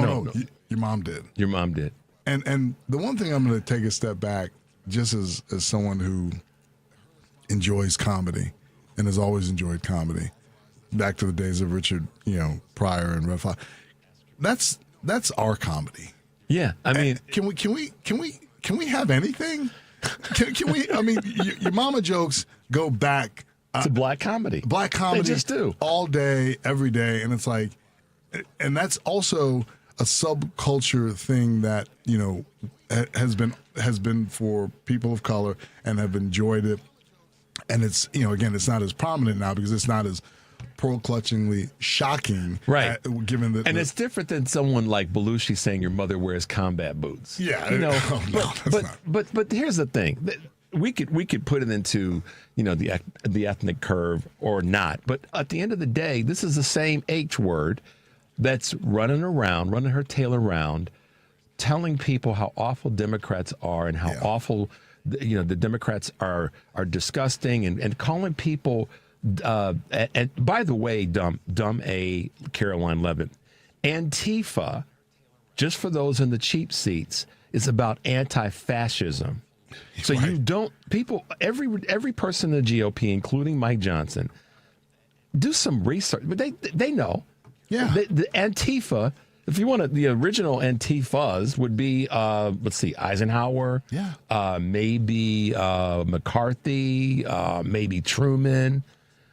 So you got to be stalwarts, if you will. Right. And this is where the dumbness of those on the right, across the board, is like flashing red lights, because Antifa is a positive statement. It is a positive statement. Anti-fascism. It totally is. And calling people who went to the rallies thugs, and I mean, they're just the Republican quote unquote leadership, including Miss KKK mouthpiece, are disgusting. They are. You ask your mother. Ask your mother, and it just goes to the floodgates that have been opened by the current leader of the free world, using profanity when he's talking about conflict in the Middle East, that these guys don't know the bleep what they're doing, and it goes back to that goalpost just being moved closer and closer to make it easier and easier for him to operate without being presidential. This is unheard. Clinton was a Rhodes Scholar. He was an incredibly intelligent man. Yep. And even though other presidents, George W. Bush one was pretty smart dude. Bush one was a smart dude. He was a very smart dude. George W. Bush, not so much. But you know what? He would have. Listen, I got issues with him as long as the day is long. Right. I don't think he would have ever done that. He would have never done that. And the thing about him, particularly post, serving office, you see his humanity. Mm-hmm. And, that's the one thing that is just... But could you imagine if he held a press conference right now? If George Bush II held a press conference right now and just dragged Trump? Oh, as the last reasonably sane Republican president, could you imagine if he held a press conference and just dragged him? I would. With a lot of, I'm tired of this, I'm tired of that. He doesn't know what the heck he's doing. That's pay-per-view money. That's pay-per-view money. It is. I would. Yes, I would pay for a seat in that show. Not a Democrat do it, but see him do it. Him specifically do it. And it again opens up the aperture of, and again, this was not done in real time. This was done via text, which opens, to the next topic or a similar topic. Why are all these things being done on Signal and on? Because we got a bunch of PABs, as Christy Teigen is now in congressional record referred to Donald Trump as. We can't say these words on the air, not even one of the words, but PAB. I know. Look it up. You know what I'm talking about. I mean, because we got a bunch of those running around, and for anybody, Enrico and I haven't had a chance to talk about this yet, but we've bounced it back and forth on the air. We bounced it back and forth at private, but we haven't talked about it on the air. George Santos gets a commuted sentence. Don't have to do anything, and now he's going to be out there terrorizing and doing his garbage again. And I'm not surprised, because the dude that gave it to him, that get commuted this, is the same guy that is not being punished for his behavior that would be not too dissimilar. No. And then we add into this, in terms of this the disgustingness of the Republican Party. You can say what you want to about Democrats, but the Republicans are disgusting, and that's these young men, not boys, that got busted talking about texting, because I know that's where you were kind of going. Yeah. This texting, and how that, for anybody that runs around saying, "Oh, that we're not a racist country," and no, read the text thread. Read it, and then embrace it and go, damn. And then this guy Paul Iglesias, whatever his name is, I got it wrong, but John Thune, who's a Senate Majority Leader, asked the White House, and I posted this yesterday on social media. Rico asked the White House to withdraw Paul Iglesias' nomination for special counsel. And why did he do that, Rico? Because they found that there were texts that showed him making racist remarks to fellow Republicans. Right. So my point, the comment I made to Rico before we came on the air is, So what about the fellow Republicans that he made the comments to? What about them? They need to absorb some of this. They need to get some of this smoke. Right. They need to get some of this heat. If you see something, say something. And the fact that this may not be good, this may not be the right person, this is also not good, for the party, and it continues to perpetuate the narrative in terms of racism, supremacy, and how overtly it is in our government. And people are, when the Department of War goes and speaks and says, we don't want overweight people, we don't want these people, we don't want that people. It's mind-numbing that people think that this is okay, because eventually, the finger is going to point at a standard American, someone who is, not a person of color, who is not necessarily trans, who is not gay. And we don't want you because you're in this state, or because you live here, or because you're left-handed, or because... And oh, by the way, so the Republicans in red states, many of the people that Hegseth described are you. Without question. And so you could be you could be Caucasian, but there were other bullet points that he listed during that speech to the generals that would eliminate you as a white dude in a red state. Think about it, because he didn't just say things that were singularly about people of color or people that might be of the LGBTQ community. He talked about people's physical stature, the whole thing around beards, etc. I mean, what a knuckle, right? Come on, man. No tattoos and all that. Come on, dude. There's a bunch of our white counterparts that are moderate Republicans that wouldn't fit in the military that he wants to say it should be. Yeah. So this thing about these young Republicans and the statements and the text and all that, the reason I'm not accepting in the framework of they were just kids and locker room talk, Dylan Roof was 21 years old when he went in and shot up a church. Yeah. And he had many of the same types of postings. Without question. So Republicans, frankly, anybody that wants to give these men, these guys, I think I'll just start using guys, these guys a pass. Dylan Roof was 21 years old when he went in and shot up a church. Yep. So that excuse that there was locker room talk and they were just saying things that all boys say, Yeah, and I'm going to pivot to talking about our favorite place that where we met and how we met, and locker room and health clubs and so forth. And when I see, and these are individuals, young men, young white men who, again, are successful because they're able to afford a membership at an exclusive health club, and I see the tenor with which they kind of operate. I see the scowls. Privilege. I see anger. I see a lot, and when I see them in mass, and when I see them in mass, and there's a big crowd, I notice and I look and I think of the person that you referenced. I think of active shooters because that's the energy that they give from a body language standpoint, from just devoid of dead in the eyes, and it's really unnerving. Because there's a lot of anger for young men under 35 and especially under 25, and I'm just kind of wondering, what are you so angry about? Yeah, you got everything you would want. Part of it is this: what a lot of these guys are, and even some of these guys in their 50s, what they're angry about. And if you think about the demographic, and I forgot who. Anyhow, the demographic of where a lot of this anger is coming from guys in their mid 40s to mid 50s, that their fathers and uncles, and I've said this before on the show, they don't have the automatic white male privilege that their fathers and their uncles got just because of just a generation ahead of them. Yeah. And so part of what they see is they've had to compete with the Rico Mowatts of the world, stand shoulder to shoulder. I'm older than you, but had to compete with the Richard Chews and the Victor Mowatts of the world, shoulder to shoulder. His brother Victor, older brother Victor, he and I are age contemporaries. But the point of all that is, a lot of this anger is coming from that generation because there's not the lay down quality of the previous generation. No, not at all. Got to compete. And again, the football field, the 85-yard advantage that they had is now 70 yards. but it's still 70-yard advantage. God, wouldn't a Mama Joe go in really good right here, right now? God. No, I'm so tempted, Devin. We got to take a break. You're listening to Choose Views on WCPT AM 820 and WAR 1520 AM 103.5 FM from Warren County, North Carolina. I'm Richard Chew. We'll be right back.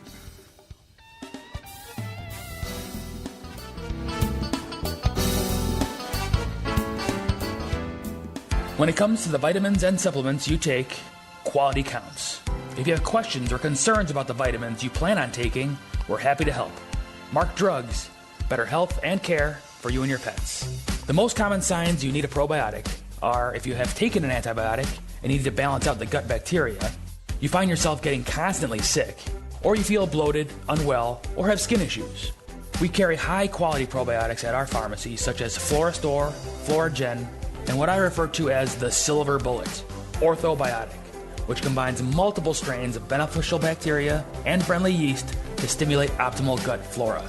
Get to know your pharmacist. Caring for you, your family, and your overall well-being is what our pharmacists at Mark Drugs stand for. You have a choice when it comes to your health care, and a great choice is Mark Drugs in Roselle and Deerfield, where you get better health and care for you and your pets. Check out markdrugs.com for the pet of the month. WCPT replay. We are talking with candidate for Congress, Isaiah Martin. I think the strongly worded letter era is simply something that needs to end. To be honest with you, it's a very simple conversation. If Republicans are willing to go for the jugular, then we need to go lower. And I think, seriously, if that means gerrymandering out Republicans, then that's fine. I don't really care about the Republicans that have been holding their seats for the last 20 years. I don't care about the seniority that they claim to have racked up. I don't care about the friendships that they claim to have made along the way. I don't care. Donald Trump is coming for America, and he's coming for Democratic seats. And with the same sense of don't care attitude, it's the same kind of don't care attitude that we need to gerrymander out Republicans. And I think that needs to be the message that we have across the country. Keep listening to WCPT 820 because facts matter. You're listening to WCPT 820. Here's the latest Chicago weather update. From the Weatherology Weather Center, I'm meteorologist Jennifer Wojcicki. We'll see a few scattered rain showers possible late today, otherwise increasing cloud cover with a high in the upper 50s. Breezy southwest winds increased around 20 to 25 miles per hour, gusting as high as 40. Then for tonight, a chance for rain, cloudy, a low near 43. By Wednesday, mostly cloudy, breezy, high 52 degrees.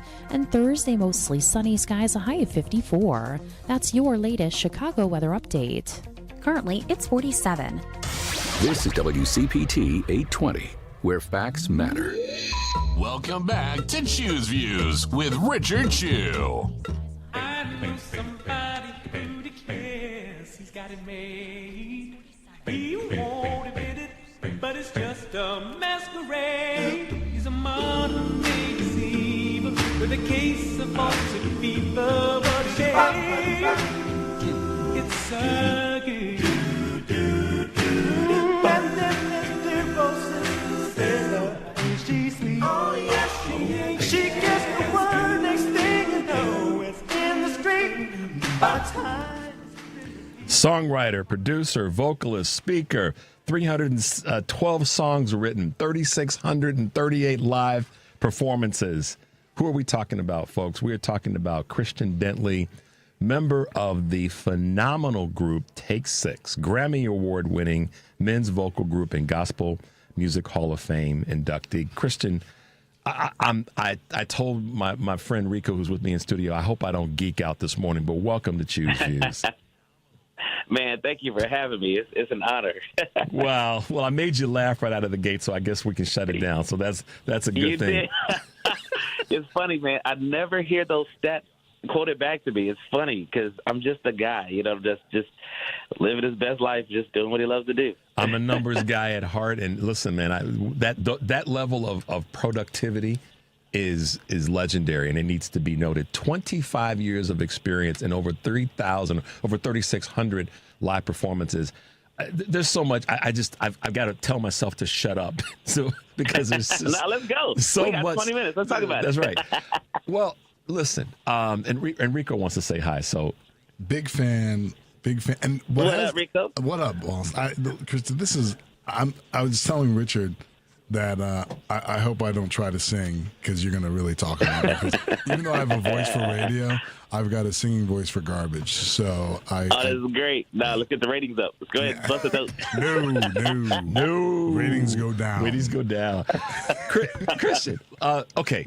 So for those who don't know, you should know, and after this airing of our interview today, the group Take Six is real special, unique because of the cross sections, and I don't want to say crossover, but the cross sections, the intersections of your music style. It's prolific in the sense that I can't think of a person that couldn't listen to your music and just go, wow. Yeah.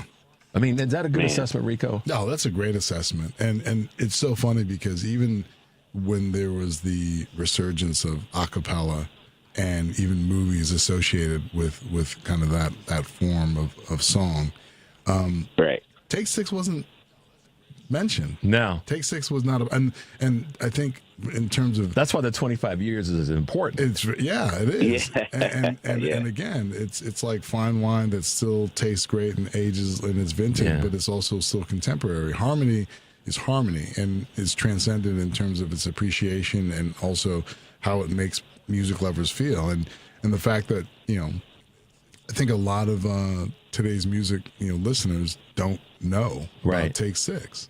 What are your That's a good point. What's your historicals here? Talk a little bit about you, the group, how you guys came together, and what were some of those early moments where you went, I think we might be onto something here. So the group, man, first of all, thank you so much for acknowledging that, because before I even jump into the history, man, like what you just said, it's a really important point, because there were a lot of movies and TV shows and this, that, and the third that were coming out, like a resurgence, like you said, of a cappella music. And you're exactly right. Take Six was not mentioned in a lot of that. There's a lot of people who it's almost like if you know, you know. Mm-hmm. Right. But you know what, we had to wrestle with that as humans, as people who really are considered pioneers of this modern a cappella age. We really did have to wrestle with that and sit with ourselves and be like, man, how do we really feel about not being mentioned in these movies or being asked to be a part of these TV shows or this, that, or judges for this, that, and the third. But it's like any building. I'm at my house here in Orlando, Florida right now, and you guys are, in Chicago and stuff like that. And everybody can see the house, the outside, but nobody sees the foundation. Mm. Nobody drives by a house and is like, woo, boy, that foundation is crazy, boy. What it went now 8 feet deep. Boy, that thing is hot. And nobody does that. Nobody. When my son went to homecoming the other night. And the young ladies dressing nice. Nobody's like, "Ooh, boy, them lungs, man. She got some beautiful lungs." No, those are the, you know what I'm saying? That spleen, boy. I tell you what, no, those are the things that are hidden. But the like the Bible says, the hidden things, carry more weight. And I think that it's okay from a character perspective to not be mentioned, but know that you're a part of the foundation of what made a cappella cool. And that's who Take Six is. Take Six is a group that really, by design, took a form of music that was, kind of over a lot of people's heads and wasn't as cool or as popular, and literally brought it to the forefront and made it cool. That's why we got looks from people like Quincy Jones. That's why we got looks by people like Dr. Dre. That's why we get looks by people like Jacob Collier. And truth is, without what Take Six did to those forms of music, to this form of music, there wouldn't be a lot of artists that even know about it. So we're cool with that. We finally got cool with that. That's awesome to hear. And why I say that's awesome to hear is that you recognize the importance of what you guys not only have done but are still doing. And so that leads me to my next question is, you go forward and you look down the road. What is it that you see the group will have, or how will the group have impact on the future, broadly speaking, of music? I honestly believe that one of the best things that we can do as a group in order to keep a legacy of great music and talent alive is to continue to recreate ourselves, honestly. You look at some companies that existed or certain things that existed we thought that would never go away, like the pagers, for instance, the beepers. I remember having, when I was in high school, my senior year of high school, my dad got me a pager, and it was the clear Motorola joint where you can see the battery and all the stuff on the inside or whatever. If you show a pager to somebody these days, these kids these days, they don't know what that is, but you have to, as a group like Take Six, we have to continue to recreate ourselves, to continue to push the envelope. Yes, acknowledge and pay homage to even who we were a decade ago, 2 decades ago. Because man, this is going on 40 years of professional music together, and so, but to be able to honor that, but also not be afraid to push the envelope. And I know we're going to talk about this soon, but with our new record that we're doing, showing people a different facet of who we are as Take Six, to let people know, man, it's okay to be who you are and to be somebody totally new all at the same time. That's really cool. So let's move in that direction. Talk about that. You've got an upcoming show at Ravinia here in the suburbs of Chicago, and let's talk about the upcoming work. Man, that's we as we move this thing forward. Talk about that for a sec. Yeah, man. So we've been working on this record. First of all, we can hardly wait to get back to Chicagoland. That's bro. right. Yes. Yeah, man. So the last time we were there, it was with, I believe, the Gateway Festival, and man, it was a beautiful show because we had the symphony, and that is one cool thing. One of the cool things about being a part of this group, being an a cappella group, we can fit really into any space and take up that space and occupy space. So whether it's a fully a cappella show, whether it's with the symphony orchestra, like the amazing Gateway orchestra that was there, we can walk into any of these rooms and just, like I said, occupy the space. So the last time we were there with the Gateway Festival, this time, man, we're coming back we got a couple of new songs from our new record that we're working on right now. It's a fun show. It's like in any relationship that you have, sometimes, it's those of us who are married, sometimes, you can get a little stale sometimes. But when you got to do things that rekindle that flame, and that's what this record is for Take Six, man. It's like a rekindling of this fire. It's called Rhapsody, and we've got, man, I want to give y'all the exclusive. I really do. I really want to give y'all the exclusive because we love Chicago so much. Chicago loves music, man. Go ahead. Sorry. Music and food, baby. Music and food. So I'm gonna give you one exclusive from the record, man. We're actually working with Dirty Loops on one of the tunes that we're doing, and it's going to be fire. But again, it's recreating ourselves. So when we come this Friday to the Martin Theater over there in Highland Park, man, just people can expect a lot of fun. We just got back from Japan, which we're loved over there, just incredibly. And I'm super high off that trip because I got to take my 16-year-old son with me. Oh, wow, and so awesome. It's like, yeah, man. So coming back, this will be, our first performance back in the States after touring in Japan. And so there's always this new, fresh energy that's going to knock your socks off. You do not want to miss this show. I'm telling you. I love it. Well, so I would be very bold to say that Take Six gave a cappella soul. It did. It's the soul of a cappella, and I don't think that's, that's not a push at all. Yeah, that's not a push at all. And on that kind of line of thinking, what do you think is the current state of music and the soul of music? Man, you about to open up a can, brother. Go pop it open. Just that's what we're here for. You popped open that can, man. Yeah. So here's the danger that I'm seeing. I had a long, extensive conversation because I do a lot of music production even outside of Take Six, and I was talking with this guy who brought me some music, and it was totally created AI. And the conversation that I had with him was literally about what you just said, the soul of music.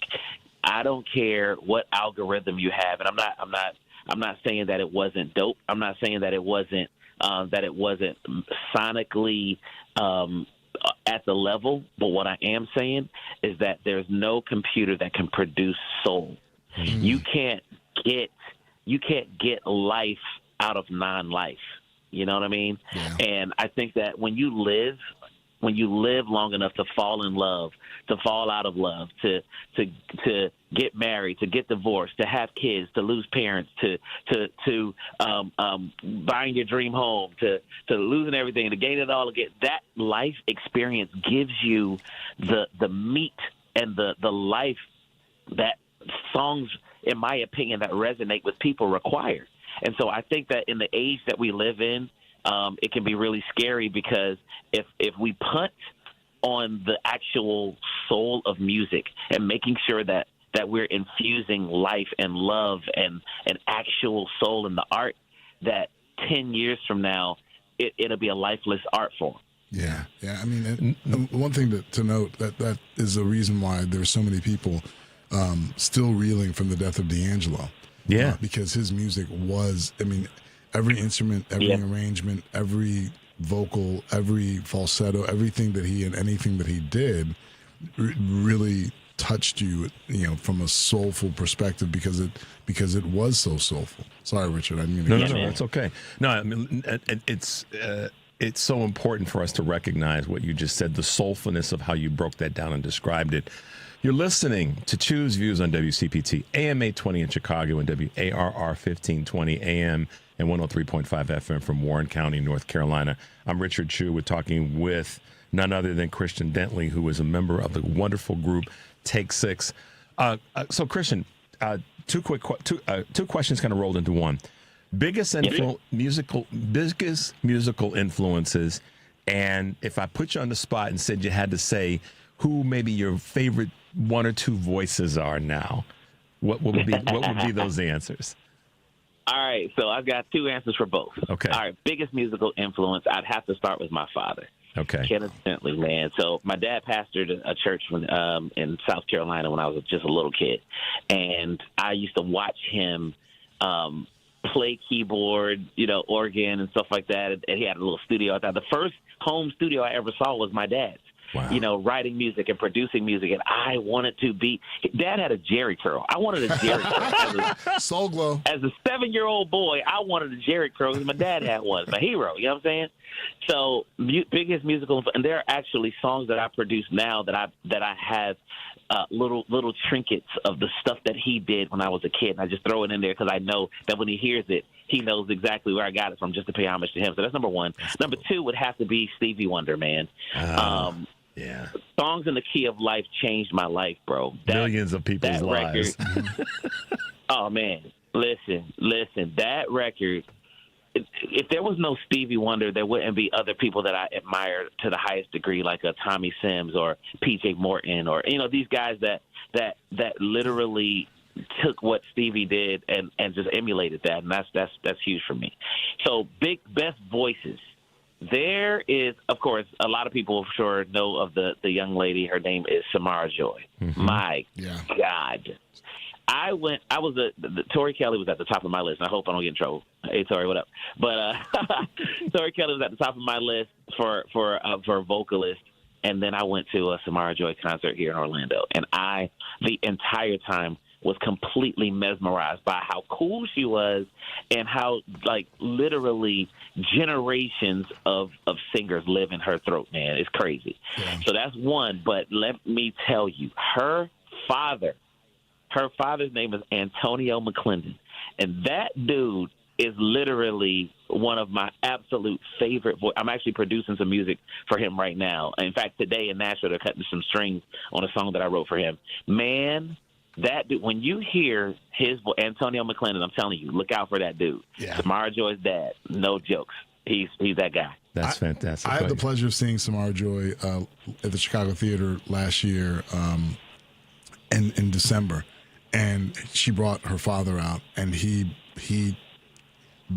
tore the house down. Yeah. So I know exactly what you're saying when you're speaking of his talent and also just his just everything. Yeah, I'm telling you, it's so cool to give to pay not just homage to the past and those who were influenced, but for you, particularly someone like you, Khristian, to recognize some of these current voices and the strength that they bring to the conversation. I mean, it's phenomenal to hear. I gotta read something to you and see if you know where this comes from. Long trip, dull strip, seems to go nowhere. Long day, wrong way, never getting there. No more get up and go. Internal drive is low. It's just like filling up. The adrenaline gets in, spinning when you turn. You turn. That's it. That was my introduction to Take 6. And for those, really, I'm just being honest. That was my introduction because I'm a huge fan of the late great pianist Joe Sample. Yep. And that was on his Spellbound album, as you well know. And I'll be the first to tell you, when I heard that, I was like, oh gosh, these guys. I mean, and so the point I'm making about this is a question and it's a point. What's it like to work with that type of a legend in music? But also, that's the other part of why your history is so relevant now, because you mentioned Quincy Jones earlier. You know, you mentioned Stevie Wonder. I'm mentioning Joe Sample. These are legends. And not that you're not, but you are a legend too. Just help us mash that all together. When you stand in a room and are recognized as on the level of people like the Herbie Hancocks of the world and Marcus Millers of the world. I mean, like, I remember when I met Whitney Houston. The day I met Whitney Houston, we were singing at Clive Davis's Grammy party, and so I was a fill-in for the group at the time. And Whitney Houston, obviously top of the food chain, but when she saw the fellas in Take 6, she was going wild over these. And I'm like, what is happening right now? And you realize, man, you have to take a step back and be like, man, these people that I admire are actually admiring us as well. And it's a humbling thing. Some people, man, I think this is one of the things that the younger generation might be missing, because they go so far so fast that it's like standing in this room with greats and they recognize you. You have to be willing to be humble enough to say, man, if it was not for you, there would be no me. Mm-hmm. So it's so like right now in my phone, I mean, like the people that I grew up listening to, I can call or text them, and that's crazy. and they respond. Like, sometimes man, I'm gonna tell you this. Michael McDonald. I hit Michael McDonald the other day because I saw this funny meme, and it's not a name drop. I'm not boasting or whatever, but it's funny because I grew up a Michael McDonald fan, and through the legacy of Take 6, now we're friends. I sent him an Instagram post, and he sends me a message back. He said, dude, Chris, man, I'm glad I forgot to hit you, man. I love that song you sent me, blah, blah. So Michael McDonald is loving my song? What? Yeah, it's humbling, man. It is. It's crazy because, and I think we all and I talk about this a lot. Mayor Johnson talks about the importance of, Mayor Johnson in Chicago talks about the importance of maintaining our humanity. And I think what you just described is part of that. It's connecting to people who you care about and they care about you, letting them know that. And then, my goodness, you find out that this person who you were a fan of, growing up listening to, Michael McDonald, everybody knows who he is. And you go, this dude just texts me back after I text him? How in the heck does that happen? Yeah. It does. It humbles you, but it has to inspire you to continue to do more great work. Is that a fair thing to say? 100%. It definitely inspires you to do more great work, but it also gives you an understanding that there is a weight of responsibility that's on your shoulders. You just mentioned Mayor Johnson. I am a huge fan of Mayor Brandon Johnson. I have been watching him on his clips on Instagram, and just the fact that how he loves Chicago, how he stands up for Chicagoans, how he manages to sit in that position and be able to lead with love, but also humanity and power is an amazing thing. And that's the same perspective that we have to have as musicians. There are people that are looking to us. There are young people, there are older people, there are people that are just trying to get that are looking to us to see how we move. And that's going to inform how they move as musicians, as artists, as fathers, as husbands. And so it's a responsibility. It's not just this, we're not just in Candyland out here. We understand that there's a weight on our shoulders that we have to undergird the movement of not just music but humanity. And I appreciate you for bringing up Mayor Johnson, because I want to invite him to the show. I want to meet that guy. Here's the thing. All right, so we'll try to figure out how to maybe make this connection. He's going to be a guest on the show tomorrow. We have him on every first Friday of each month, and that's been such a blessing to me. Talk about humbling in that way. He's going to be on tomorrow in the 6 o'clock to 6:30 hour to talk about some things that are happening here in Chicago. So tune in if you get a chance, and maybe you and I can connect off the air when we finish up today, because we got to wrap up in a minute. But I'll do my best to try to make the connection and let him know that he's kind of got a standing invitation to make his way up to Highland Park on Friday at the Martin Theater to check out Take 6. 5:30 p.m. Is that when the show starts at 7:30? My bad. Okay, I had to look at this correctly. Yeah, man. Gates open at 5 o'clock. Y'all need to go online, get tickets to go see this event. I got to share one other cool thing with you, Khristian, before I let you go. One of our producers, when you talked about Stevie Wonder, he sent me a text of a picture of the cover of Songs in the Key of Life, and at the top, Sir Duke. And it's on. He says it's on my living room wall. How cool is that, man? Bro. How Crazy. Cool is that? Wow. For all the young people out there that don't know, you get up on Songs in the Key of Life. It'll change your life for real. No matter what music you think you like, Songs in the Key of Life will do that to you. Khristian Dentley, thank you so much, brother, for being with us. Be safe in your travels. We'll have you back again. But, man, it's been an honor to have you with us. Thank you so much. Have a great day. Stay safe, and we'll talk soon, okay? Thank you, guys. All right, bye now. Wow. Quick wrap. Not much more to say. There's nothing more to say. Thanks for being with us today, guys. As I say every day, take a deep breath and make your life count. We'll see you tomorrow.